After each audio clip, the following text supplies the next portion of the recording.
الرحمن الرحيم.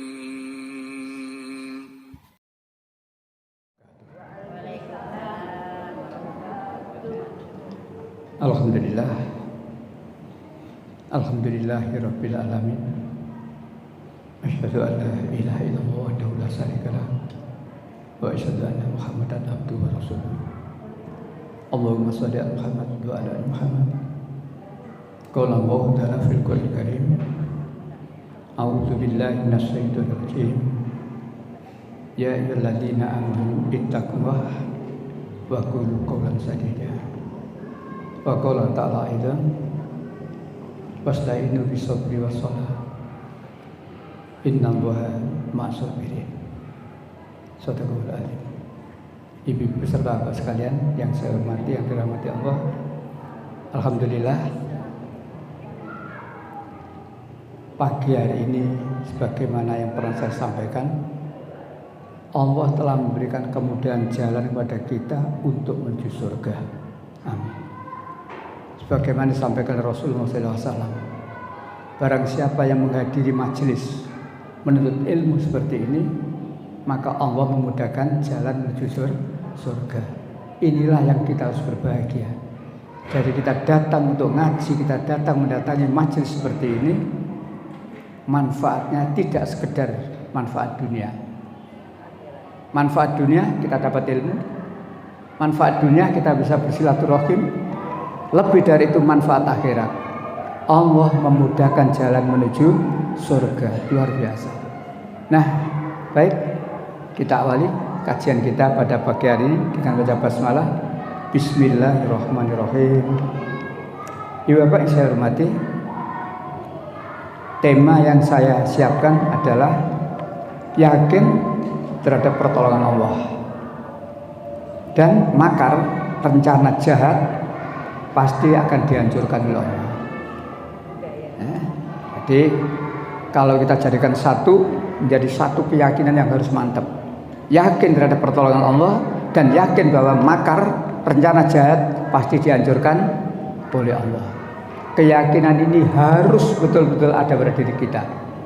Jangan sampai kita masih ragu. Ragu bagaimana? Iya tak ditolong tak sama Allah. Iya tak orang kafir itu pasti akan dihancurkan oleh Allah. Jangan ragu. Harus yakin. Harus yakin. Yakin bahwa Allah pasti akan menolong kita, dan yakin bahwa orang kafir, orang yang rencana jahat pasti dihancurkan oleh Allah. Itulah keyakinan yang harus ada pada diri kita dan harus kita tingkatkan, ya. Kita tingkatkan setiap waktu. Bapak yang saya hormati, kita tidak cukup dengan kata yakin, nah gitu ya.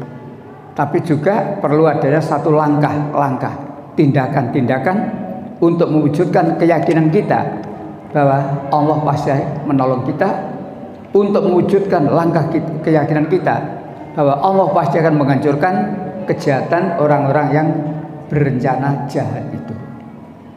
Baiklah, tolong dibuka surat 2 ayat 45. Terjemah. Dan memohonlah pertolongan kepada Allah dengan sabar dan sholat, dan saat itu sampai kecuali negara yang khusyuk sampai kemudian. Minta tolonglah kamu kepada Allah. Minta tolonglah kamu kepada Allah. Artinya kita manusia itu tidak bisa ngatasi urusan kita sendiri saja. Ada keterbatasan pada diri manusia itu untuk mengatasi persoalan-persoalan yang ada dalam kehidupan. Dikala kita sudah mentok tidak bisa mengatasi, atau supaya mudah untuk mengatasi persoalan kita hadapi, maka wasta'inu bis-sabri was-shalah. Minta tolonglah kamu. Minta tolong kamu. Kepada siapa kita minta tolong? Kepada Allah. Sebagaimana ikrar kita setiap sholat. Setiap sholat kita berikrar, iyyaka na'budu, hanya kepadamu ya Allah aku menyembah. Wa iyyaka, hanya kepadamu ya Allah aku mohon pertolongan. Nah, disinilah yang kita harus yakin bahwa di satu sisi saya harus minta tolong kepada Allah karena saya punya keterbatasan. di dalam mengatasi persoalan hadapi, persoalan keluarga, persoalan apa saja, terutama persoalan agama. Saya punya keterbatasan dan setiap manusia pasti punya keterbatasan. Maka minta tolonglah kepada Allah. Minta tolong kepada Allah. Dengan apa? Bisabri wassalah. Dengan sabar dan sholat. Di ayat ini penekanannya sholatnya.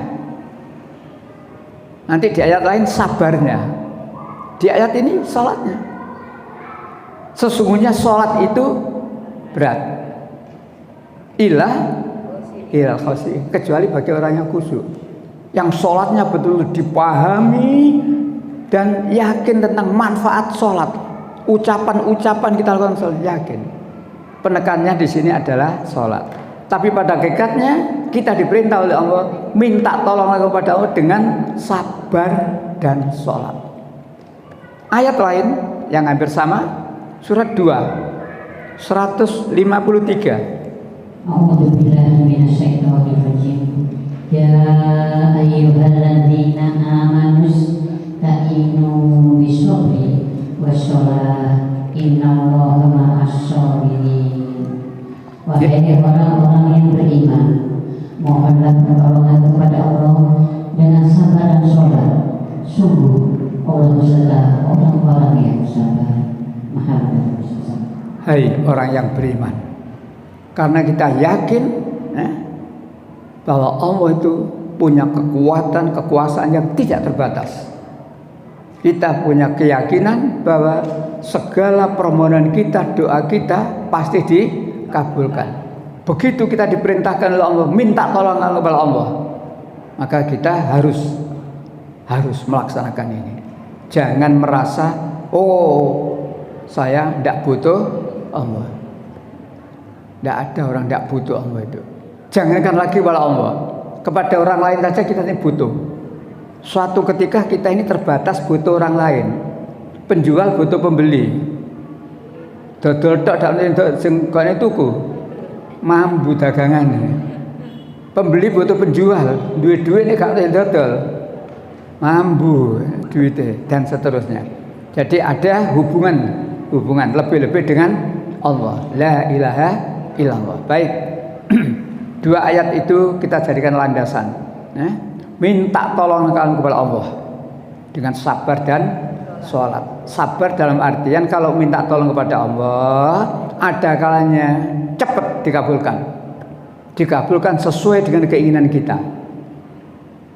Ada kalanya ya seperti putusan pengadilan, dikabulkan sebagian, ditolak sebagian. Ya, keputusan MK kemarin kan banyak gitu ya. Tapi yang paling penting keputusan MK itu Gibran lolos. Besok Rebu wage daftar. Mbu hitungannya Rebu itu papat, REBO Rebu papat. Wage papat, WAGE papat, 8. Mbu ada hitungan apa itu? Nek ada hitung-hitungan ngono, ketok klenike, ketok sirike. Jadi nek pancen seiku digandoli punya makna khusus, dan kalau dia menang, negeri kita dipimpin wong syirik. Mudah-mudahan tidak karena itu. Nah, baik. Senengane menggok ini gak dienggokno, ketoke bareng ngantuk. Kembali kepada tema ya Bapak yang saya hormati. Yakinlah terhadap pertolongan Allah. Allah tidak begitu saja menolong kita. Allah tidak begitu saja menolong kita. Tapi Allah memberlakukan persyaratan. Allah memberlakukan persyaratan. Syaratnya dipenuhi, janji Allah pasti juga dipenuhi. Apa syaratnya? 47 ayat 7. Iya, surat Muhammad ayat 7. Ya ayyuhalladzina amanu in tansurullah yansurkum wa yusabbit aqdamakum. 47 ayat 7. Ini persyaratan yang diperlakukan oleh Allah. Lalu Allah menjanjikan, dan janji Allah itu pasti, Ibu Bapak. Ya, yang pegang mic 47 ayat 7. Surat Muhammad ayat 7. Wahai orang-orang yang beriman, jika kamu menolong agama Allah, niscaya Dia akan menolongmu dan meneguhkan kedudukanmu.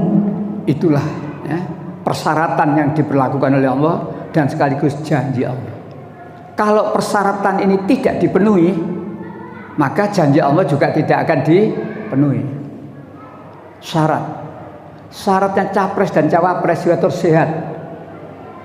Jadi setelahnya mengikuti ujian kesehatan, yang 2 sudah lolos, yang 2 pasang. Anies Baswedan dengan Pak Ganjar sudah lolos karena sudah daftar dan sudah uji kesehatan. Hari ini, tidak salah Pak Ganjar ya, hari ini. Anies Baswedan sudah beres. Kalau saya baca di koran, kalau ada salah satu unsur yang tidak memenuhi syarat, ditolak, harus ganti. Tapi batinku iya tah, wanita. Pemane sing siji anake bapake, wanita menyatakan tidak memenuhi syarat dalam bidang jasmani atau jasmani rohani. Jawab apa tadi? Panjang lebar uraiannya. Nah, sama dengan Quran. Allah memberlakukan persyaratan, dan kalau persyaratan dipenuhi, maka janji Allah juga dipenuhi. Khusus masalah pertolongan Allah. Ya, dalam. Ya, itulah. Kita kembali. Ya, kita kembali. Ibu bapak, ada yang butuh pertolongan Allah? Tidak ada seorang yang tidak butuh pertolongan Allah itu. Tidak butuh pertolongan Allah berarti rasanya bisa mengatasi ya, sombong. Nah, oleh karena itu seperti halnya yang kita ucapkan waktu sholat, wa iyyaka nasta'in, hanya kepadamu ya Allah aku mohon pertolongan. Pertolongan apa saja? Pertolongan untuk dunia saya, pertolongan untuk akhirat saya, pertolongan untuk diri saya, pertolongan untuk anak turun saya, dan terutama pertolongan untuk agama saya. Maka disitulah Allah lalu membuat persyaratan tadi itu. Ya ayyuhalladzina amanu, hai orang yang beriman, intan surullah, jika kamu menolong agama Allah. Ya. Menolong agama itu bagaimana? Banyak cara yang harus kita lakukan dalam rangka menolong agama Allah. Termasuk kita istiqomah menghadiri majelis seperti ini. Ini dalam rangka juga menolong agama Allah. Termasuk orang-orang yang istiqomah sholat berjamaah 5 waktu, itu termasuk menolong agama Allah. Menyelamatkan orang-orang miskin yang akan dimurtadkan oleh tukang-tukang pemurtad, itu juga termasuk menolong agama Allah. Dan masih banyak lagi. Apapun yang kita lakukan yang karena Allah dan semata-mata mengharap ridha Allah adalah termasuk menolong agama Allah. Lalu Allah berjanji, yansurkum, aku Allah pasti akan menolong kamu. Imbal balik. Siapa yang tidak menolong agama Allah, Allah tidak akan menolong mereka. Yang ditolong oleh Allah adalah orang yang menolong agama Allah. Bahkan ditambah, sabik agamakum, dan Allah akan meneguhkan kedudukan. Kedudukan di ayat ini bukan kedudukan, bukan jabatan duniawi. Lurah muda di camat, camat muda di wali kota. Ndak. Wali kota gubernur, gubernur presiden, presiden tanduk mana umpama oleh. Bukan kedudukan dunia. Yang surkum, kedudukan di sini adalah kita hidup di dunia diberi kemuliaan oleh Allah. Apalagi besok di akhirat. Itulah janji Allah kalau kita ini menolong agama Allah. Oleh karena itu ibu bapak, ayo ya, istiqomah, bersungguh-sungguhlah kita dalam menolong agama Allah, sehingga pertolongan Allah pasti akan sampai kepada kita. Syarat lain, Allah juga menolong kita walaupun dengan istilah lain, bahkan Allah akan meningkatkan derajat. Surat 9 ayat 20. Surat 9 ayat 20. Alladzina amanu wa hajaru wa jahadu fisabilillah, ya. 9:20. Orang-orang yang beriman dan berjihad serta berhijrah serta berjihad di jalan Allah dengan harta dan jiwa, mereka adalah lebih tinggi derajatnya di sisi Allah. Mereka itulah orang-orang yang memperoleh kemenangan. 3 syarat di ayat itu, ya. 1 syaratnya orang yang beriman. Allah tidak memberlakukan persyaratan ini bagi orang yang kafir. Allah tidak memberlakukan persyaratan bagi orang yang munafik. Allah tidak memberlakukan persyaratan ini kepada orang musyrik. 9:20, ya. Jadi nomor 1 tentang iman. Alladzina amanu, orang-orang yang beriman. Tidak cukup mengatakan iman titik, karena kenyataannya di dalam Al-Quran juga Allah memberitahu ada orang yang ngaku beriman tapi sebenarnya dia tidak beriman. Bukan iman itu yang dimaksudkan oleh Allah, ya. Tapi iman bagaimana? Ulaika humul mu'minuna haqqo, orang yang beriman dengan sebenar-benarnya. 1, alladzina amanu, orang yang beriman. Wahajaru, berhijrah. Hijrah tidak seperti zaman Rasulullah. Zaman Rasulullah dan para sahabat yang namanya hijrah itu pindah tempat dari Mekah ke Madinah atas perintah Allah. Itu hijrah di zaman dahulu. Hijrah sekarang berubah kelakuan, berubah perilaku dari yang tidak baik jadi baik. Ini persyaratan. Kalau dia tidak baik, pancet, tidak baik, tidak memenuhi persyaratan. Kalau kemarin dia seorang pembohong, pancet pembohong, tidak memperbaiki diri, tidak termasuk orang dijadikan oleh Allah. Nah di sini wahajaru, berhijrah dari yang tidak baik menuju pada yang baik. Dari semula tidak aktif ke masjid, hijrah menjadi orang yang aktif ke masjid.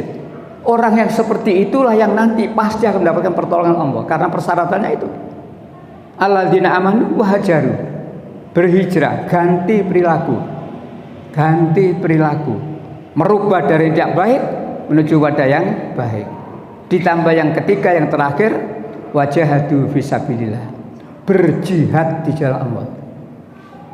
Jihad jangan diartikan perang, karena perang itu ada ayat tersendiri.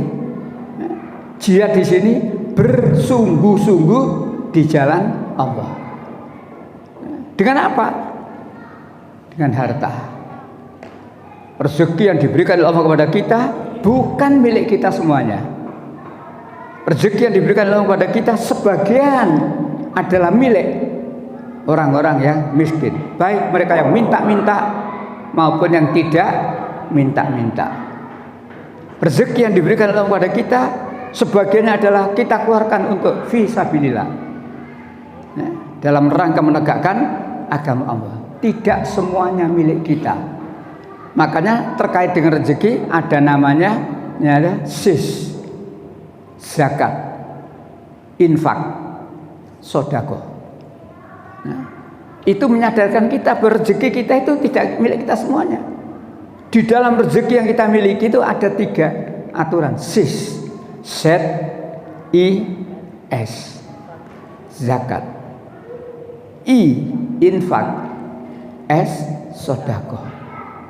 Nah, kalau 3 persyaratan tadi, iman, hijrah, berinfak, bersungguh-sungguh di jalan Allah, maksud saya ada 2 janji di ayat itu. Ya.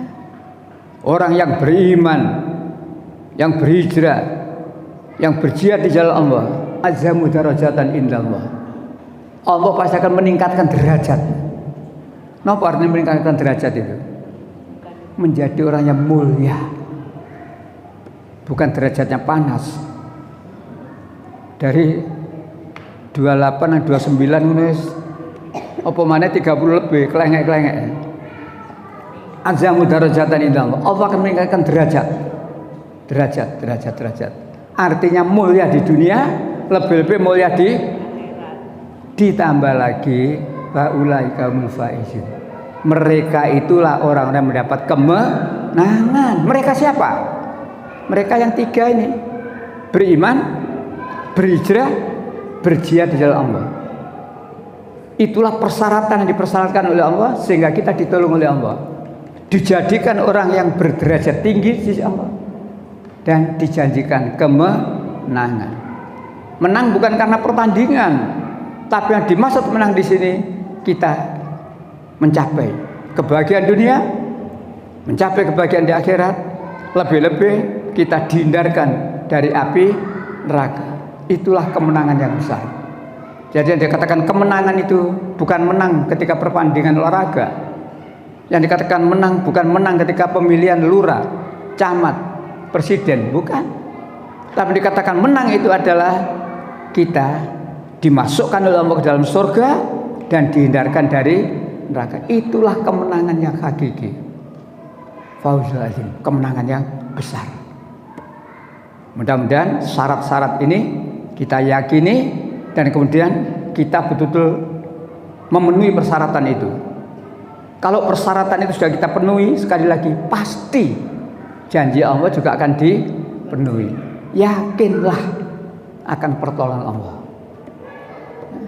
Jangan sampai kalau tadi ayatnya wasta'inu bisabri wassalah, minta tolonglah kamu dengan sabar dan sholat. Aku sudah sholat Pak, sudah tahajud, tapi kok belum introspeksi. Ya. Yang jelas Allah tidak pernah ingkar janji.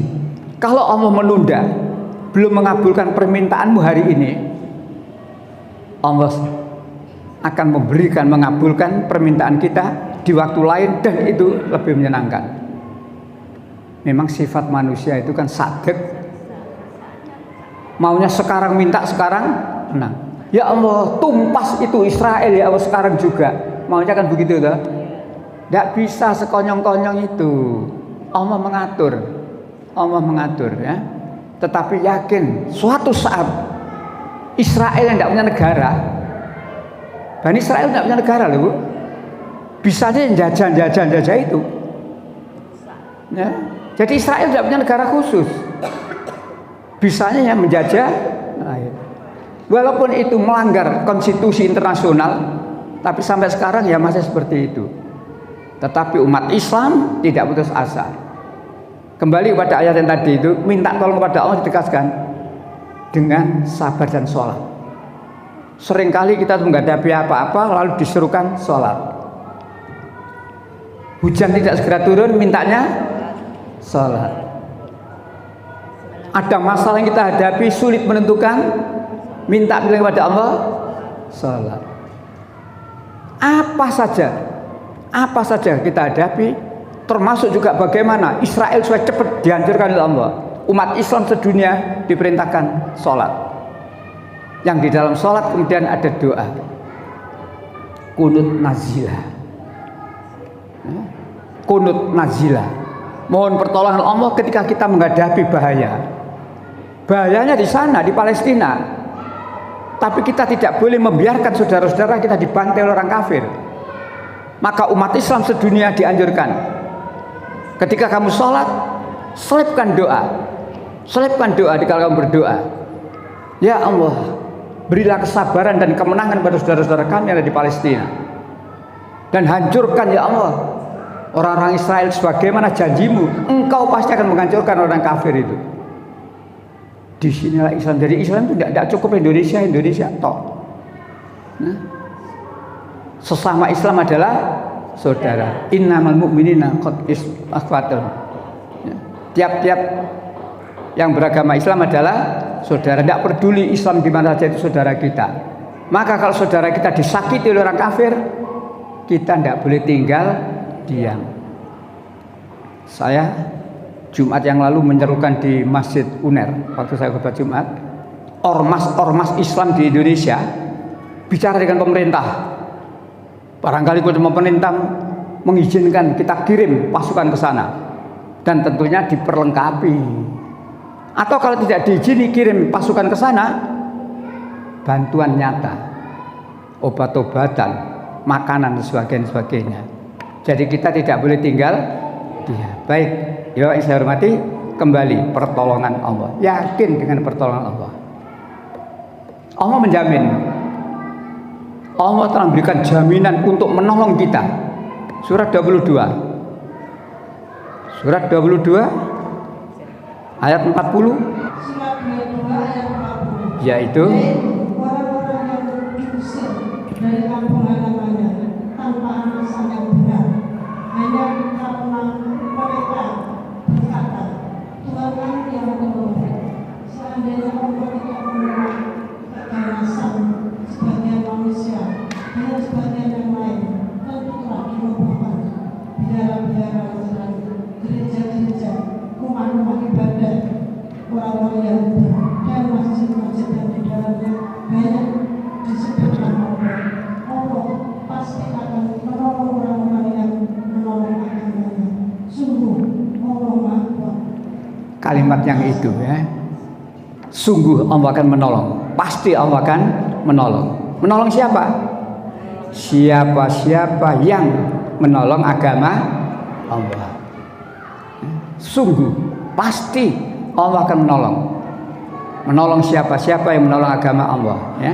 Dilanjutkan 41, yaitu orang-orang yang jika kami berikan kedudukan di bumi, mereka melaksanakan sholat, menunaikan zakat, dan menyuruh berbuat makruh, yang lain mencegah dari yang mungkar, dan kepada Allah kembali segala urusan. orang-orang yang apabila telah diberikan kedudukan di sini bisa dalam arti kedudukan duniawi ya. Maka mereka sebagai orang yang pegang kedudukan, pegang kekuasaan, maka mereka mendirikan sholat. Jangan sampai dia pegang kedudukan, kekuasaan, tetapi malah mencegah orang-orang berbuat baik ya. Alhamdulillah. Inilah orang yang pasti ditolong oleh Allah. Baik, masih banyak ayat-ayat lain yang pada intinya Allah memberi persyaratan. Ini loh syaratnya. Kalau kamu ingin dan pasti ditolong oleh Allah. Ibu Bapak saya hormati, kalah dan menang itu silih berganti. Ibarat pertandingan,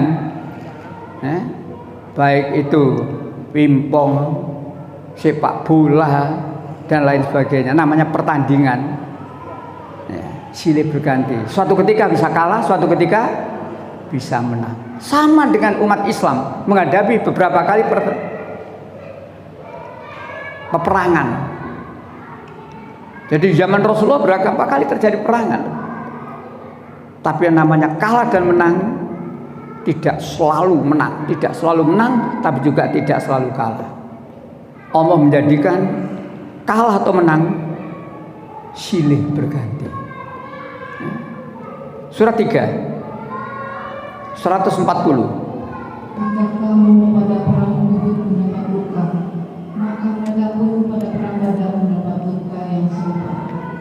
Dan masa kejayaan dan kehancuran itu kamu pergilirkan di antara manusia, agar mereka mendapat pelajaran, dan agar Allah membedakan orang-orang yang beriman dengan orang-orang yang kafir, dan agar sebagian kamu menjadikannya gugur sebagai syuhada, dan Allah tidak menyukai orang-orang zalim. Kalah dan menang dipergilirkan oleh Allah. Suatu ketika umat Islam pernah mengalami kekalahan. Di kala perang Uhud, umat Islam mendapatkan kekalahan. Bahkan 70 orang syuhada mati dalam pertempuran waktu Uhud ya. Kenapa itu terjadi? Supaya kita bisa mengambil pelajaran. Penyebabnya kenapa waktu itu umat Islam dalam perang Uhud sampai kalah? Karena umat Islam tidak taat terhadap perintahnya Rasulullah. Disuruh menjaga pos, jaga pos, jaga pos, jangan kamu tinggal. Ternyata karena orang kafir lari dengan meninggalkan harta benda, umat Islam royoan harta benda yang ditinggalkan. Termasuk penjaga-penjaga pos tadi, posnya ditinggal, ikut merebut. Itu perang Uhud. Sekarang tidak perang Uhud, tapi masyarakat rebutan dunia. Maka sebaliknya, pada waktu perang Badar, kalau perang Uhud umat Islam menderita kekalahan, tapi ketika perang Badar, walaupun jumlah umat Islam waktu itu tidak banyak, keadaan umat Islam waktu itu lemah, tapi karena pertolongan Allah. Karena apa Ibu Bapak? Pertolongan Allah. Maka perang Badar, perang yang paling besar selama zaman itu, umat Islam diberikan kemenangan yang gilang gemilang. Itulah Allah. Jadi kalah dan menang itu silih berganti. Termasuk pilihan presiden itu ya silih berganti. Kadang-kadang kita dipimpin oleh orang-orang dolim. Umat Islam Indonesia yang mayoritas tidak dipimpin oleh orang iman yang sungguh-sungguh, tapi dipimpin oleh orang yang iman-imanan. Tapi suatu ketika kita yakin umat Islam di Indonesia yang mayoritas akan dipimpin oleh orang yang beriman yang secara sungguh-sungguh.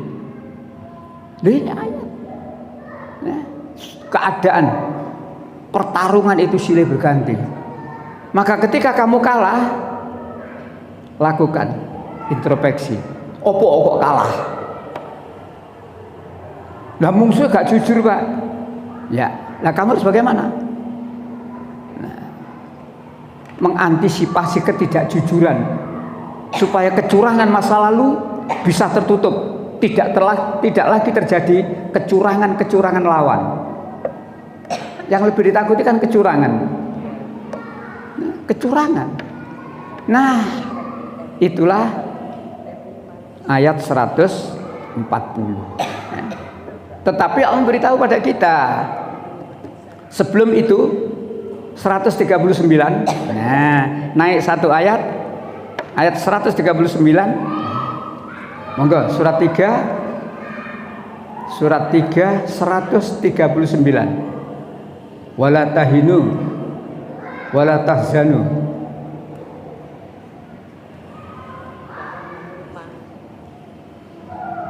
Surat 3 ayat 139. Iya. Dan janganlah kamu merasa lemah, dan jangan pula bersedih hati, sebab kamu paling tinggi derajatnya jika kamu orang yang beriman. Lagi-lagi ukurannya imannya tadi. Ibu masih ingat 920 tadi, alladzina amanu, orang yang beriman. Baru kemudian wahajaru, berhijrah. Baru kemudian wahjahadu fisabilillah, jihad. Tapi iman, penekanannya adalah iman, ya. Wala tahinu wala tahzanu. Jangan kamu merasa sedih, jangan kamu merasa lemah. Kamu adalah orang yang paling tinggi derajatnya si Allah. Asalkan kamu tetap beriman. Maka dalam pertarungan kalah dan menang, Allah punya maksud. Allah akan menghancurkan orang-orang kafir. Jadi Allah pasti menghancurkan. Kalau tadi temanya sudah saya katakan, yakin akan pertolongan Allah dan yakin bahwa orang-orang yang kafir, orang-orang yang rencana jahat dihancurkan oleh Allah. Surat 3 141. Dan agar Allah membersihkan orang-orang yang beriman dari dosa mereka dan membinasakan orang-orang kafir. Jadi Allah membersihkan dosa-dosa mereka dari orang yang beriman. Dan kalimat yang terakhir, dan Allah membinasakan. Ini kita harus yakin Allah tidak akan rela membiarkan orang kafir itu mendapatkan kemenangan. Kalau toh kemudian ternyata kafir dapat kemenangan, itu istijrat. Kenapa istijrat itu? Diululu sama Allah. Dan juga supaya umat Islam bisa mengambil pelajaran kenapa kita kalah. Nah, baik, Ibu Bapak saya hormati. Kembali lagi yakin terhadap pertolongan Allah. Pertolongan dari Allah itu kadang-kadang bisa kita lihat nyata. Ya. Misalkan umat Islam yang semula tidak bersatu menjadi bersatu. Pertolongan dari Allah yang bisa kita lihat, kita rasakan secara nyata. Tapi ada kalanya pertolongan Allah yang tidak bisa kita lihat, tidak nampak menurut mata kita. Dikala peperangan, walaupun umat Islam ini lemah, jumlahnya sedikit, tapi Allah memberikan ketenangan kepada kaum muslimin yang sedang berperang. Tidak ada rasa takut menghadapi lawan yang banyak. Gimana caranya? Allah tolong. Allah akan menurunkan bala bantuan yang tidak nampak. Siapa dia? Malaikat. Tentara-tentara Allah akan diturunkan untuk membantu umat Islam yang sedang menghadapi orang yang kafir. Umat Islam yang sedang berperang tidak tahu, tidak melihat bahwa di situ ada malaikat sebanyak itu, tidak melihat. Tetapi musuh orang kafir melihat, putih-putih dengan membawa senjata seperti itu. Siapa putih-putih sebanyak itu? Malaikat. Surat 3 123. Dan sungguh Allah telah menolong kamu dalam perang Badar, padahal kamu dalam keadaan lemah. Karena itu bertakwalah kepada Allah agar kamu mensyukurinya. Allah telah menolong kamu dalam perang Badar. Padahal waktu itu kamu umat Islam dalam keadaan lemah. Ini sebagai ganti dari Allah ketika perang Uhud yang umat Islam dapat kekalahan. Jadi wong Jawa disembuli, dijoli.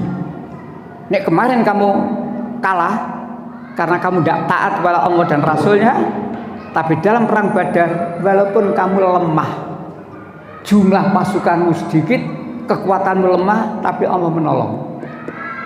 Bagaimana cara menolongnya? Lanjut 124. Ketika engkau mengatakan kepada orang-orang beriman, apakah tidak cukup bagimu bahwa Allah membantu kamu dengan 3.000 malaikat yang diturunkan dari langit? Itulah cara Allah membantu, menolong umat Islam sehingga umat Islam mendapat kemenangan. Lanjut 125. Ya cukup jika kamu bersabar dan bertakwa ketika mereka datang menyerang kamu dengan tiba-tiba, niscaya Allah menolongmu dengan 5.000 malaikat yang memantai Anda. Ketika mereka orang kafir datang menyerang kamu, Allah langsung menerjunkan, membantu lagi dengan 5.000 malaikat yang bertanda. Inilah pertolongan Allah kepada kaum muslimin yang pertolongan itu tidak bisa kita lihat. Saya pernah sampaikan kejadian di Indonesia. Ketika hari raya Idul Fitri, saya lupa tahunnya, Ambon,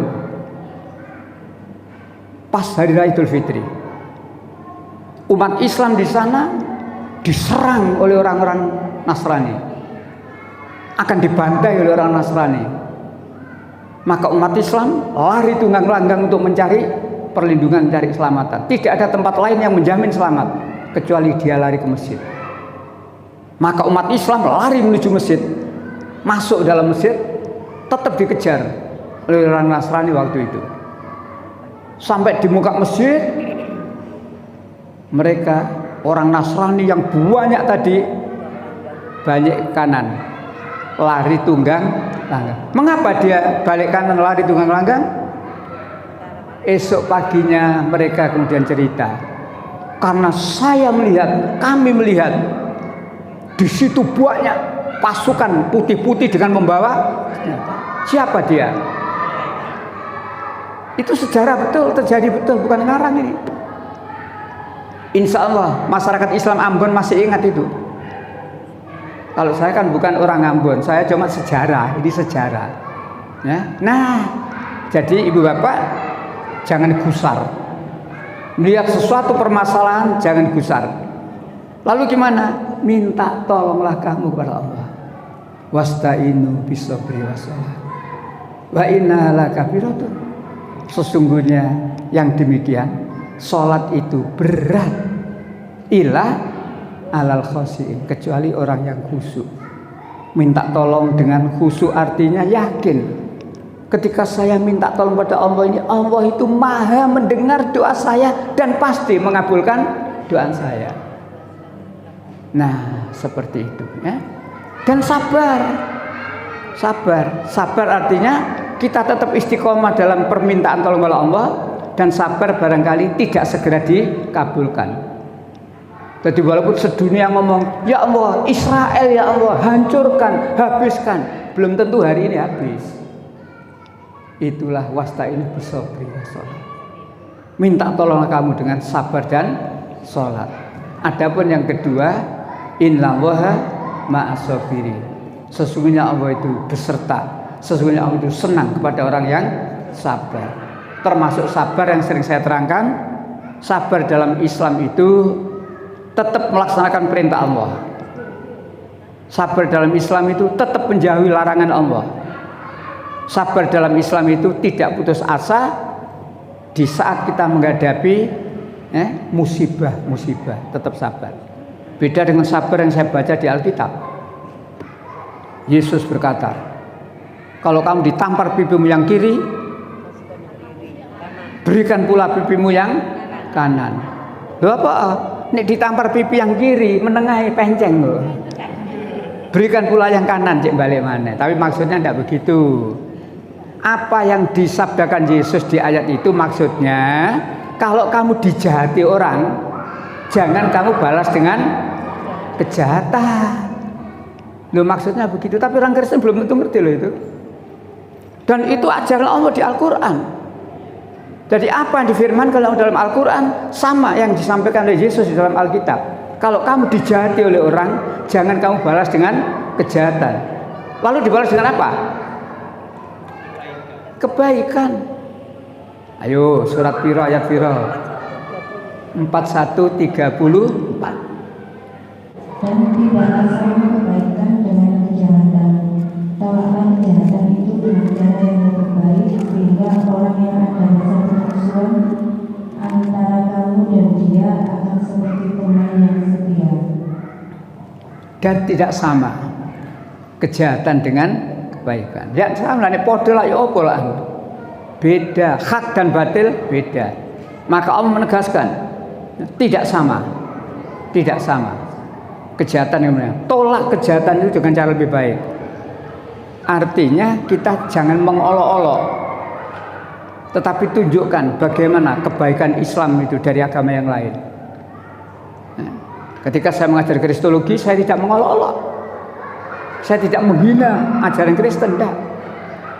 Tolak kejahatan itu dengan cara lebih baik, tunjukkan kehebatan Islam itu. Kalau Islam itu dituduh Muhammad itu menyebarkan Islam dengan pedang, jawabannya gampang, terbalik. Napa jawabannya? Terbalik. Napa terbalik nih? Ya kualik. Bukan Muhammad yang bawa pedang. Muhammad menyebarkan Islam bukan dengan pedang. Yang bawa pedang adalah Yesus. Matius pasal 10 ayat 34. Jangan kau sangka aku datang ke muka bumi untuk membawa damai, kata Yesus. Aku datang ke muka bumi bukan untuk membawa damai, melainkan pedang. Loh, sing bawa pedang sapa? Yesus, itu Alkitab. Tidak sama kebaikan dengan kejahatan. Tolak kejahatan itu dengan cara yang lebih baik. Ya, kita tunjukkan Islam itu lahir rafidin. Tidak ada paksaan dalam agama Islam. Maka kalau ada orang Islam melarat lalu disembako, dipaksa, itu namanya maksa. Islam tidak begitu. Nah, baik. Kembali lagi, Bapak yang saya hormati, pertolongan Allah. Jadi Allah menolong kita dengan caranya Allah, ya. Juga di ayat yang lain di surat 8 ayat 9, ingatlah ketika kamu memohon pertolongan kepada Tuhanmu, lalu menemukan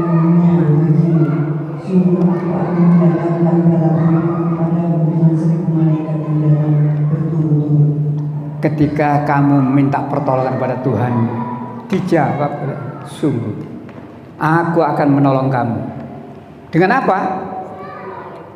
Dengan 1000 malaikat. Bahkan di kejadian lain, ibu bapak, ketika peperangan Allah menolong dengan cara yang di luar dugaan musuh. Kalau tadi perang Uhud sudah ya, perang Badar sudah ya. Kenal satu perang lagi? Perang Khandaq. Apa perang Khandaq itu? Parit. Jadi umat Islam diperintahkan oleh Allah buat parit sekeliling area yang dijadikan peperangan. Parit yang cukup lebar dan cukup dalam. Bukan perang Khandaq namanya. Ya. Dan beserta itu pula orang-orang kafir tidak ngerti kalau di itu dibangun parit sekeliling itu, tidak tahu. Khandaq. Iya, Khandaq, perang parit. Setelah parit itu jadi siap, orang kafir belum tahu di situ digali parit.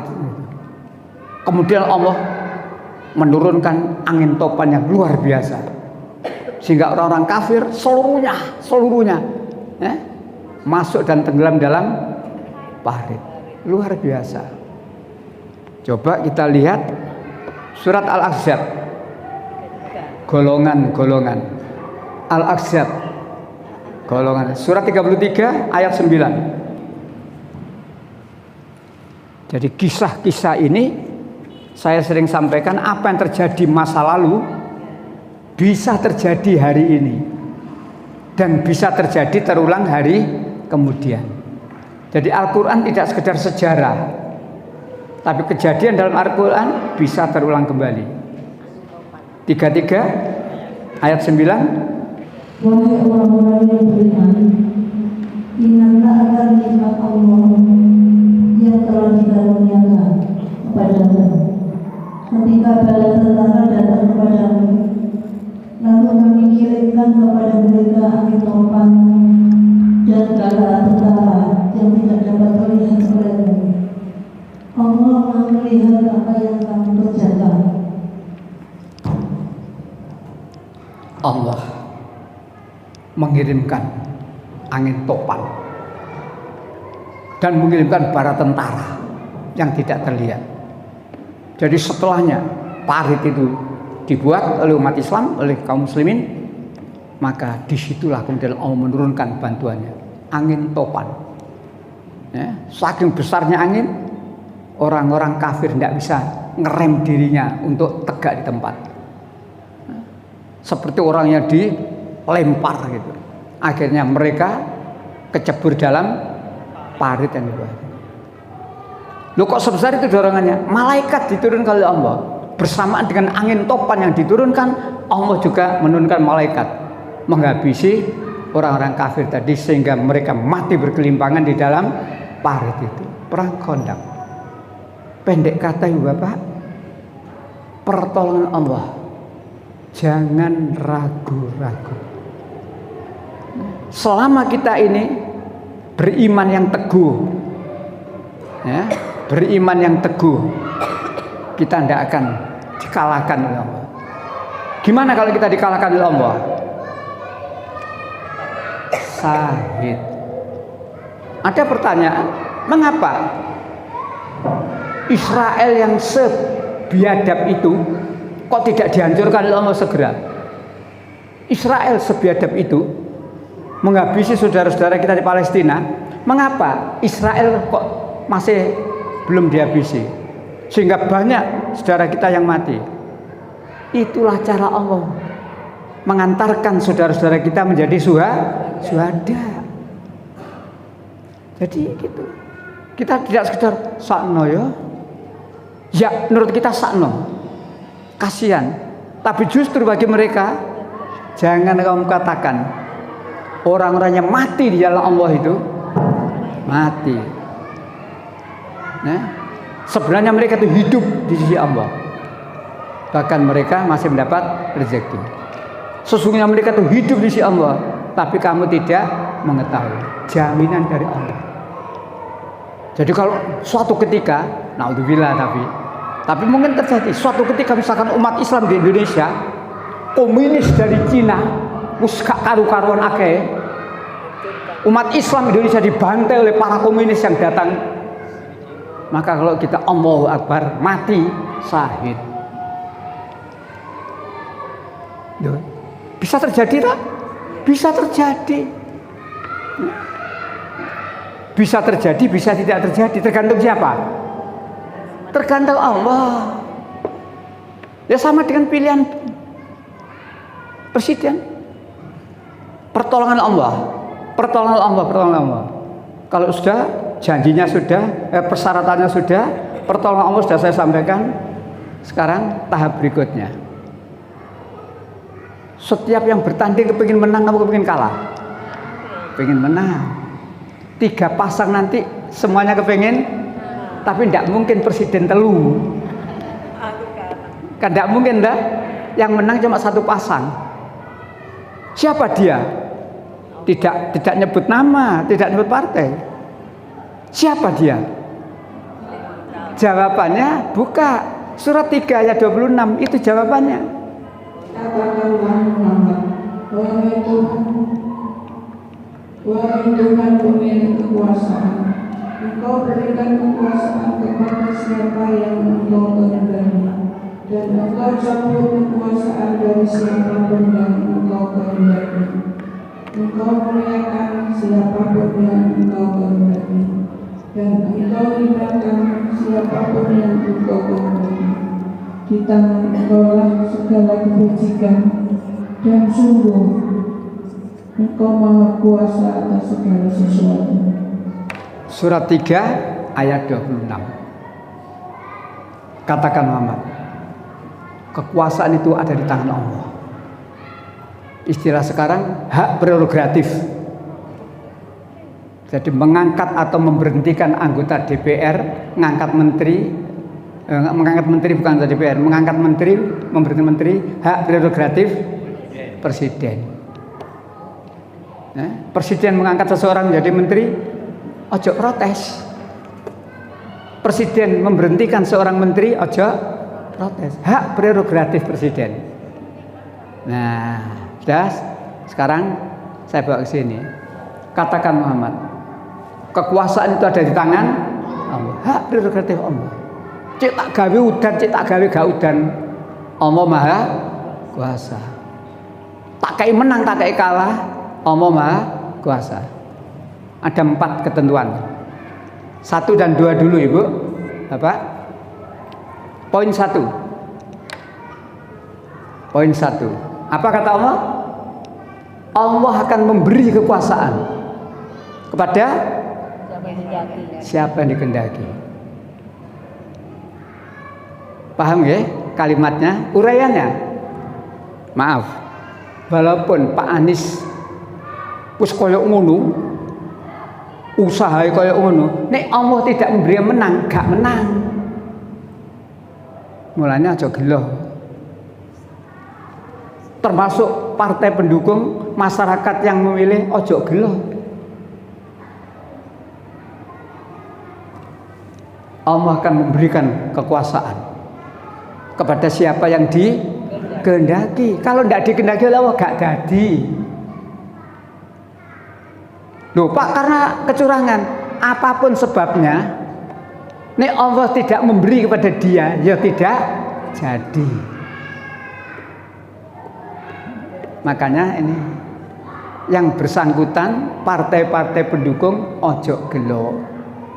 Kita yang mendukung ya ojo gelo. Andai kata tidak dipilih oleh Allah. Paham ya? Dulu saya lupa pemilu tahun berapa itu, mestinya waktu itu Bu Mega yang jadi. Saya lupa pemilu yang keberapa waktu Bu Mega mencalonkan diri.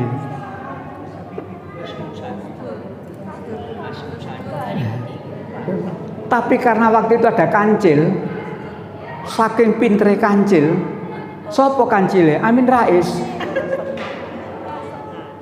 Si Kancil membuat namanya poros tengah. Ingat ya, Kancil membuat namanya poros tengah. Akhirnya yang menang siapa? Gus Dur. Di luar nalar, di luar perkiraan Gus Dur menang dari presiden itu. Nah, karena apa? Karena Allah menghendaki Gus Dur yang jadi. Allah memberi kekuasaan kepada yang dikehendaki. Allah memberi kepada Gus Dur jadi. Terbukti tadi ya. 1. Tutuke. Nomor 2. Makanya saya beri contoh kasus Gus Dur ini. Yang kedua, engkau cabut kekuasaan dari siapa yang dilantik jadi presiden untuk berapa tahun? 3 tahun. Loh bukan, presiden berapa? 5 tak? Iya, tapi 3 tahun. Nah, berapa tahun? 3. Allah mencabut kekuasaan, mudun. Gak peduli sebabnya apa. Kancil bermain lagi. Karena si Kancil waktu itu menjadi ketua MPR. Makanya orang NU itu gak seneng karo Amin Rais iku nemen. Dan sampai sekarang mokong arek iku cilik mokong. Malah sekarang juluki mahkamah khianat. Dalam? Ya, Pak. Oh ya, 1 dan 2 paham ya? Jadi ini harus dipahami. Tiga-tiganya kepingin menang, ya. Pak Ganjar ya kepingin menang, Pak Prabowo ya kepingin menang, Pak Anies Baswedan ya kepingin menang. Dan tidak mungkin tiga-tiganya dilantik menjadi presiden, gak mungkin. Cuma sepasang besok dilantik. Siapa? Yang dikehendaki oleh Allah. Allah akan memberikan kekuasaan kepada siapa yang dikehendaki. Tapi kita tidak boleh pasrah bongkar apa dari Gusti Allah. Ya ndak. Nah, usaha. Termasuk kalau kita tahu, oh ini ada curang. Bagaimana untuk menutup kecurangan ini sebelum waktunya? Sekarang sudah dibuat robot untuk mendeteksi kecurangan dari. Mudah-mudahan ini betul-betul berhasil, ya, sehingga bisa menutup kecurangan sejak awal. Tidak seperti masa-masa yang lalu. Semboyannya memang bagus. Pemilu itu semboyannya apa? Jujur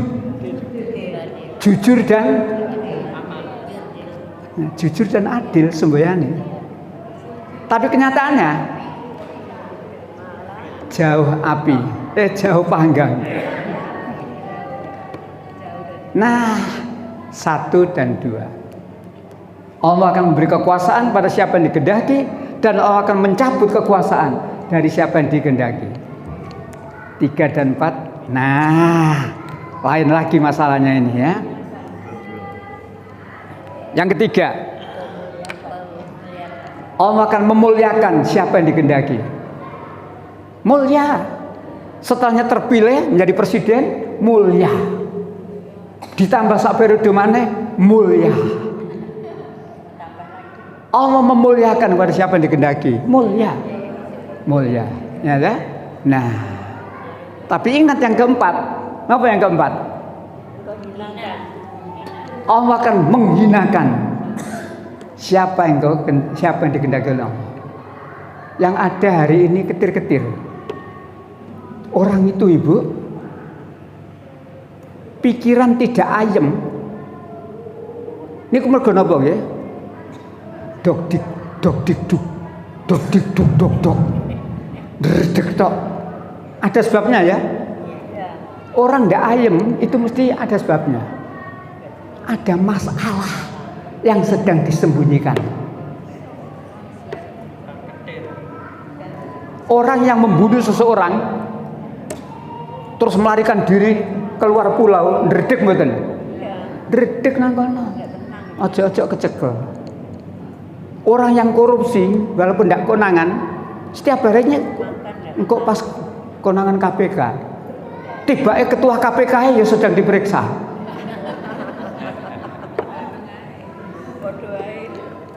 Orang yang waras tidak bisa tenang ketika dia punya masalah. Orang itu bisa tenang walaupun punya masalah, ndek wong gendeng. Wong gendeng kan gak ada was-was. Wong gendeng kak. Jadi saiki nek ana wong duwe masalah kaya ngono, ya. Ayem gendeng berarti. Allah akan menghinakan siapa yang dikehendaki. Kapan? Tunggu. Ini yang ditakutkan oleh orang-orang yang punya masalah. Ya opo caranya masalahku besok tidak terbongkar. Ini loh Bu. Ini.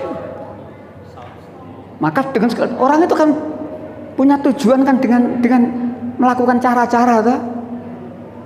Waktu dilantik dulu, orang itu ngomong ketika dilantik menjadi ketua MK. MK itu apa? Mahkamah Konstitusi. Sambutannya hebat. Saya hanya takut kepada Allah saja. Ngono sambutannya. Sip lah. Sip. Tapi kemarin keputusannya, bahwa alam saya tidak tahu. Takut nang masih apa piye? Raro. Nyata. Nah, lillah sudah tidak ada. Padahal kita hidup itu dalam berbuat harus lillah. Inna sholati wa nusuki wa mahyaya lillah. Ibadah haji, umrah, wa atimul hajja wal umrata lillah. Lakukan apa-apa yang kamu lakukan itu semata-mata karena Allah tidak menghendaki adanya kecurangan. Lillah karena Allah. Maka disinilah peran termasuk kita semuanya. Lakukan apa-apa kita lakukan karena Allah, menggarap ridha Allah. Jangan karena aku kepengen duwe ponakan. Lho, gak lillah iki jenenge. Aku cegak diseneni kakak iparku. Gak lillah iku jenenge. Lil kak ipar iku jenenge. Ya. Itulah yang terjadi, Bu ya. Tapi balik lagi ya. Apakah nanti itu menang jadi nek Allah memberi kekuasaan jadi. Walaupun si arek cilik dadi. Si arek cilik to nggih? Dadi. Nek Allah memang memberi kekuasaan. Allah akan memberi kekuasaan kepada siapa yang dikehendaki. Seumbelen rek. Ojo tek ngon seumbelen. Ora mari nggo tisu arek iku lho apa. Kadang-kadang komentarnya kan ada gitu ya. Seumbelen. Ojo ngene seumbelen nggo tisu. Ingat ayat ini. Jadi apapun nanti yang terjadi, saya biasanya mengutip satu ayat lagi 5723. Nah, Al-Hadid besi 5723 yang didulukan oleh Allah tadi kalimat pertama apa? Agar kamu tidak bersedih hati dari apa yang luput dari tanganmu. Ini didulukan oleh Allah. Artinya apa? Nek kamu mendapatkan kegagalan, jangan putus. Ini ditaruh depan oleh Allah. Jangan kamu bersedih hati ya, dari apa yang luput dari tanganmu. Kepingin jadi presiden tiba-tiba gak jadi. Wis nyalek tingkat 2, tingkat 1 DPR RI, DPD wis entek akeh, wis pesen kaos dibagi-bagi barang. Kepinginnya kan dadi to nggih. Tiba-tiba lho gak dadi. Ingat 5723. Jangan kamu putus asa. Jangan kamu bersedih hati dari apa yang luput. Luput itu Ibu meraih gagal. Itu namanya luput. Atau wis dadi terus dicopot. Ya kayak Gus Dur itu. Dadi presiden dicopot, luput. Kayak menteri Nasdem loro wingi iku. Dadi menteri karena Nasdem mendukung Pak Anies. Ya walaupun dikatakan ini bukan motif politik. Kalau politik ya. Wingi gak diapa-apaan. Waktu Surya Paloh tetap nempel karo Jokowi gak diapa-apaan menterine. Padahal ini kasus lama. Ini kasus lama. Tapi begitu Surya Paloh mendukung Anies, langsung ceklen menterine. Ceklen menterine. Politik Bu, aja kaget. Jadi ibu bapak jangan hanya tahu jerone masjid tok. Harus tahu luarnya masjid. Itu loh ya. Baik, balik lagi. Jangan kamu putus asa dari apa yang luput dari tanganmu. Keseimbangannya, jangan kamu bergembira. Jadi kalau kamu sukses, nah, aku kok. Ingat ayat ini, ya. Maka saya mengistilahkan ayat ini ayat siap mental. Kalah nggak putus asa, menang nggak sombong. Karena kalau kamu menang terus sombong, Allah tidak suka kepada orang yang sombong. Bisa-bisa nanti dihinakan karena kesombongannya lalu kelewat batas, perbuatannya melebihi. Nah, luar biasa Islam itu. Ya, jadi temanya tak gandeng ya. Yakin akan pertolongan Allah dan yakin bahwa makar orang yang jahat pasti dihancurkan oleh Allah. Makar, rencana jahat. Sekian rencana jahat terpampang dalam Al-Quran. Termasuk orang munafik mendirikan sebuah masjid untuk memecah belah umat Islam, untuk menghancurkan umat Islam. Biyen. Muga-muga saiki gak ono. Quran ada surat 9 107. Dan di antara orang-orang munafik itu ada yang mendirikan masjid untuk menimbulkan bencana. Untuk menimbulkan bencana. Terus. Pada orang-orang yang beriman. Terus. Untuk kekafiran dan untuk memecah belahkan di antara orang-orang yang beriman. Itulah jadi masjid didirikan oleh orang munafik. Tujuannya jahat. Ya, lanjut. Serta untuk menunggu kedatangan orang-orang yang telah memerangi Allah dan Rasulnya sejak dahulu. Mereka dengan pasti bersumpah, kami hanya menghendaki kebaikan, dan Allah menjadi saksi bahwa mereka itu pendusta dalam sumpah. Walaupun mereka bersumpah mendirikan masjid untuk Allah, karena Allah, tapi Allah Maha tahu mereka adalah pendusta. Jadi dia mendirikan masjid itu untuk memecah belah umat Islam, untuk yang tidak baik. Begitu masjid itu jadi megah Bu, seperti barangkali masjid yang sudah banyak kunjungi di Solo. Kok napa-napane tapi waduh, indah megah sekali masjid itu. Cuma sayang ketika kita berhaji, ketika kita umroh, kita tidak pernah ditunjukkan oleh pembimbing. Ini loh bekas Masjid Diror, sudah rata dengan tanah. Cuma ini loh, di sini loh dulu ada masjid yang didirikan oleh orang munafik yang akhirnya dihancurkan. Setelah masjid itu jadi, Ibu, Bapak, orang munafik kirim utusan menemui Rasulullah. Rasulullah ada di Masjid Kuba. Rasulullah hijrah dari Madinah ke Mekah, dari Mekah ke Madinah. Yang pertama kali dilakukan Rasulullah di Madinah apa? Mendirikan masjid, namanya Masjid Kuba. Itu masjid yang pertama kali didirikan oleh Rasulullah di Madinah. Nabawi itu berikutnya. Memang dalam perkembangan Nabawi menjadi lebih besar, bahkan menjadi 3 masjid di dunia. Masjidil Haram, Nabawi, Masjidil Aqsa. Tapi balik lagi, Rasulullah ada di Masjid Kuba, sibuk, ada urusan penting. Utusan munafik datang, Assalamualaikum. Ya Rasulullah, kami telah membangun masjid megah, dan sudilah kiranya engkau ya Rasulullah datang ke masjid kami, sholat bersama-sama kami di masjid yang berdiri. Rasulullah tidak tahu kalau akan dibunuh, itu tidak tahu. Rasulullah berkata, maaf, hari ini saya sangat sibuk, untuk itu besok pagi saya insya Allah akan memenuhi undanganmu. Wong munafik seneng wis. Kenapa? Rasulullah tidak pernah bujuk. Walaupun Rasulullah mengatakan insya Allah saya besok pagi akan datang, insya Allahnya Rasulullah saya juga insya Allah awak dewi insya Allah tapi belehar. Nah, sampai di situ. Ingat, Rasulullah belum tahu kalau akan dibunuh. Jadi kalau Rasulullah datang ke situ dibunuh. Esok pagi Rasulullah sudah siap-siap akan memenuhi janjinya. Turun ayat 108. Lanjutannya.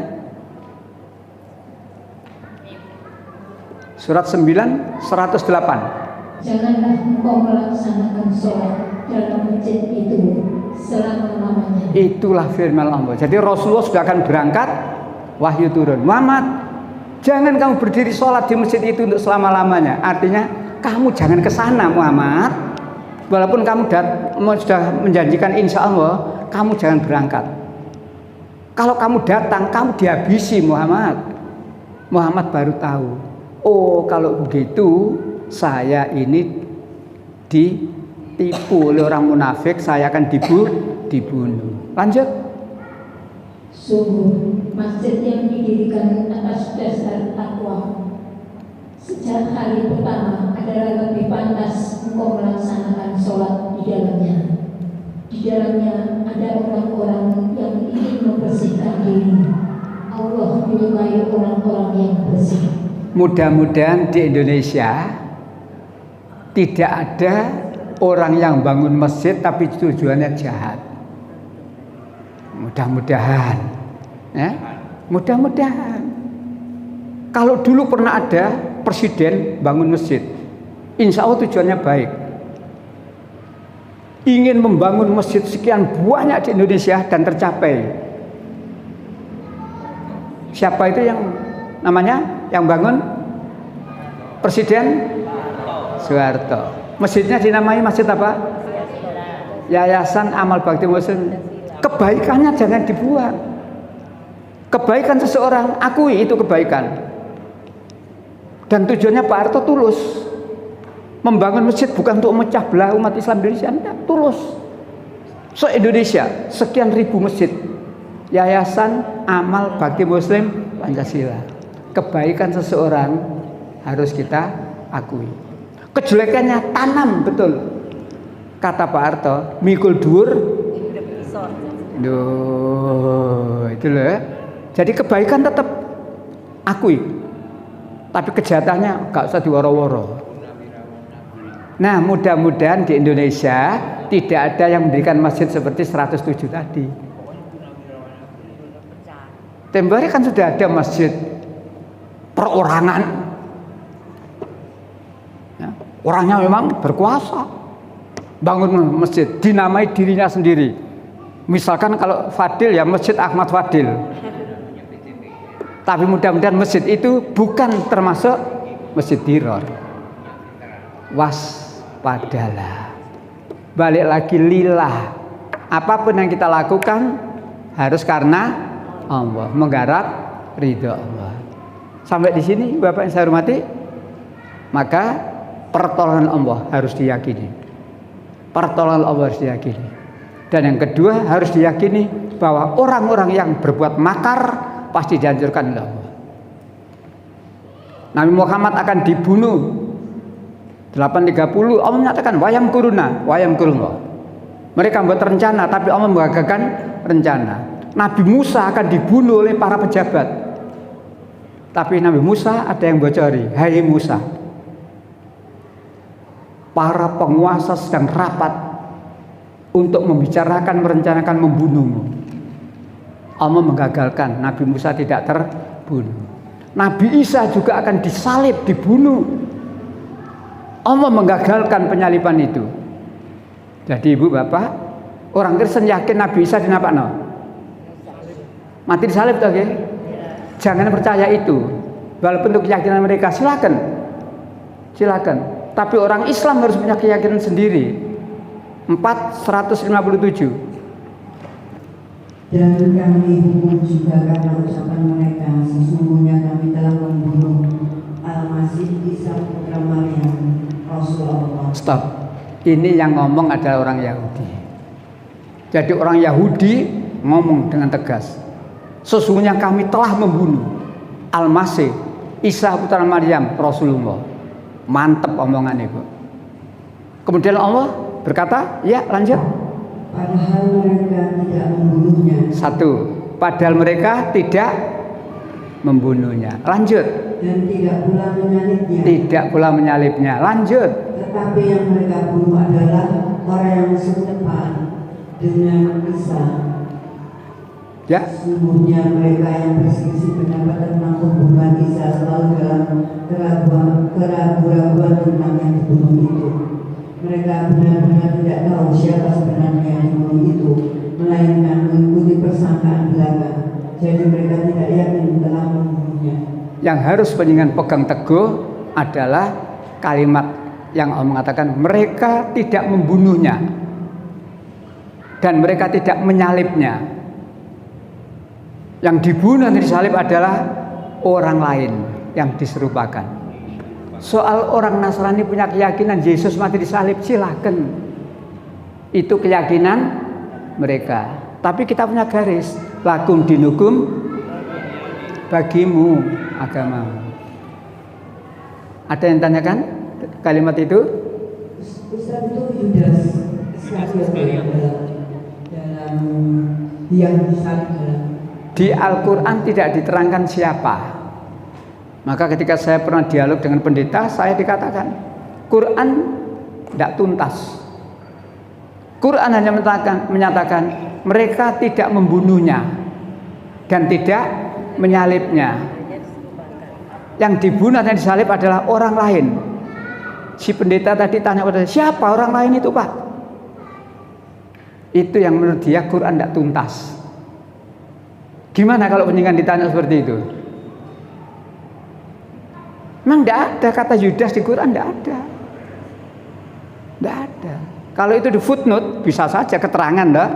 Tapi ayat tidak menyebutkan bahwa itu Yudas. Allah hanya menyatakan mereka tidak membunuh, mereka tidak menyalib.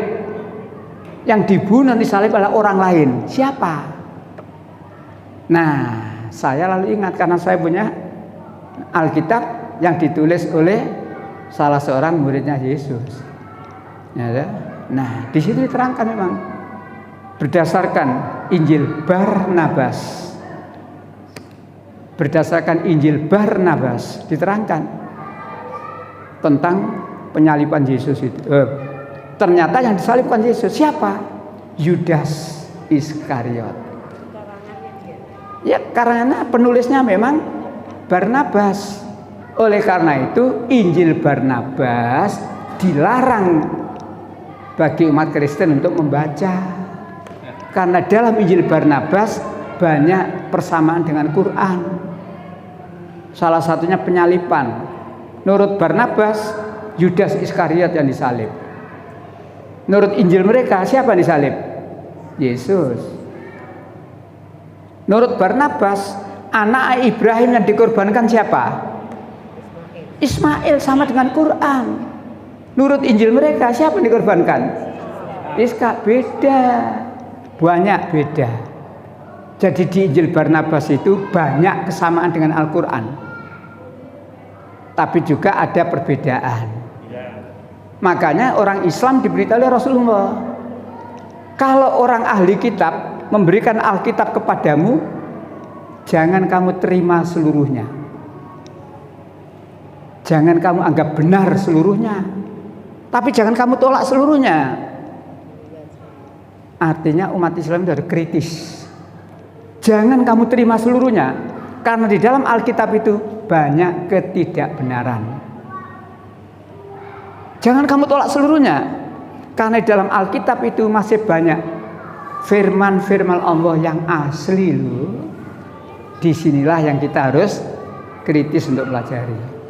Nah, terutama bidang saya di situ, ya, kristologi. Jadi saya kalau ngajar di Al-Falah memang dua itu, ya, membina para mu'alaf, menunjukkan ini loh. Baik, sampai di sini Bapak. sampai kita seperti jam yang terjadwal kelewat sedikit 5 menit, minta maaf ya. Ya, terakhir monggo. Dibuat ini ya Pak ya. Ya,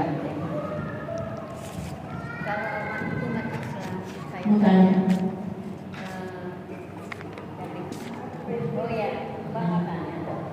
Mutanya Ustaz. ya. Assalamualaikum warahmatullahi wabarakatuh. Waalaikumsalam warahmatullahi Tapi wabarakatuh. kami mendengar bahwa memang Yesus itu tidak disalib, yang disalib itu Yudas. Muridnya Nabi Isa yang paling nakal, betul. Memang di Al-Quran tidak ada, tapi kok di luar begitu. Begini, yang memberi label murid Yesus paling nakal itu siapa? Memang di dalam daftar murid itu ada Yudas Iskariot si pengkhianat, begitu toh ya? Itu nama murid 12 murid ya. Yudas Iskariot si pengkhianat. Ibu, kalau ibu tahu tentang bagaimana perjalanannya penyaliban, rombongan akan menangkap Yesus. Jadi rombongan datang akan menangkap Yesus, tapi rombongan ini tidak tahu Yesus yang mana. Satu, paham ya? Rombongan akan datang menangkap Yesus, tapi rombongan tidak tahu Yesus itu yang mana. Ampun tahu ya? Lalu rombongan ini tanya kepada Yudas Iskariot, Yudas, Yesus mana? Yang mana Yesus itu? Yang ditanya siapa? Yudas. Yudas bilang tidak tahu. Tapi karena ya, kesepakatan akhirnya Yudas mau menunjukkan dengan dibayar 40 keping perak. Akhirnya Yudas mau menunjukkan Yesus itu loh. Nanti orang yang aku cium dialah Yesus. Ini Alkitab. Jadi yang menunjukkan kepada Yesus itu siapa? Yudas. Andai kata Yudas tidak menunjukkan, Tidak tahu ya ya. tidak terjadi penyaliban. Paham ya? Yesus disalib untuk apa? Menebus dosa. Andai kata Yesus tidak tersalib, siapa yang menebus dosa? Berarti Yudas itu berjasa atau berkhianat? Menunjukkan loh ya. Iya, berjasa. Yudas yang menunjukkan. Itu loh Yesus. Loh, bingung Bu? Andai kata Yudas tidak menunjukkan, Yesus tidak tersalib. Lah nek Yesus tidak tersalib, dosanya wong Kristen kok ditebus. Yesus tersalib itu atas petunjuk Yudas. Mestinya Yudas itu bukan pengkhianat. Harusnya diberikan tanda jasa. Tapi anehnya kok malah dikatakan pengkhianat. Duh. Kalau saya dialog saya kuasai itu. Tak genano pikirannya. Ayo. Jadi begitu. Quran tidak menyebutkan sama sekali. Siapa Yudas Iskariot tidak menyebutkan. Nah, tidak menyebutkan. Memang di dalam daftar nama murid Yesus nomor 12 itu Yudas Iskariot si pengkhianat. Lu kok pengkhianat? Wong dia yang berjasa menunjukkan kok dikatakan pengkhianat. Umpama dia tidak menunjukkan gak tersalib. Wong rombongan ini tidak tahu siapa Yesus kok. Satu, yang kedua, matinya Yudas. Menurut Alkitab ada dua versi. Setelahnya Yudas itu menyesal, 40 keping perak tadi dibuang, dia lari, kesandung, jatuh, perutnya pecah, mati. Di ayat lain, Yudas gantung diri, mati. Sing bener ini. Mati nih Yudas saya warna loro Bu. Ketika saya dialog saya tanya, yang mana Pak Pendeta yang benar ini? Gantung diri lalu mati atau lari ke sandung terus mati? Begini Pak, semula dia itu gantung diri. Talinya rapuh, putus. Jatuh. Akal pakai. Kalau orang itu gantung diri talinya putus, gantung diri itu talinya wis diukur Pak. Diukur. Katakanlah kalau betul-betul putus dan jatuh, kakinya balungnya kemudian bunar ini gak pecah. Bingung. Itulah Alkitab. Jadi kalau kita menguasai itu enak kok Bu. Menghadapi ya, enak enggak bener. Ampun nggih, karena waktunya sudah terakhir karena Nabi bisa ada dua nggak? Nabi Isa satu, tidak ada duplikat. Nabi Isa cuma satu, tidak ada Nabi Isa duplikat. Ya, Nabi Isa cuma satu. Ya. Versi Al-Quran Al-Masih Isa putra Maryam. Versi Alkitab Yesus. Yang dimaksud Yesus itu anaknya Bunda Maria. Yang dimaksud Bunda Maria ya Maryam. Ya, jadi tidak ada Nabi Isa dua, duplikat tidak ada. Singkat saja Ibu. Pak, Assalamualaikum warahmatullahi wabarakatuh. Waalaikumsalam warahmatullahi wabarakatuh. Kita wajib sebagai umat Islam nanti memilih ya Pak ya, memilih pemimpin dari salah satu.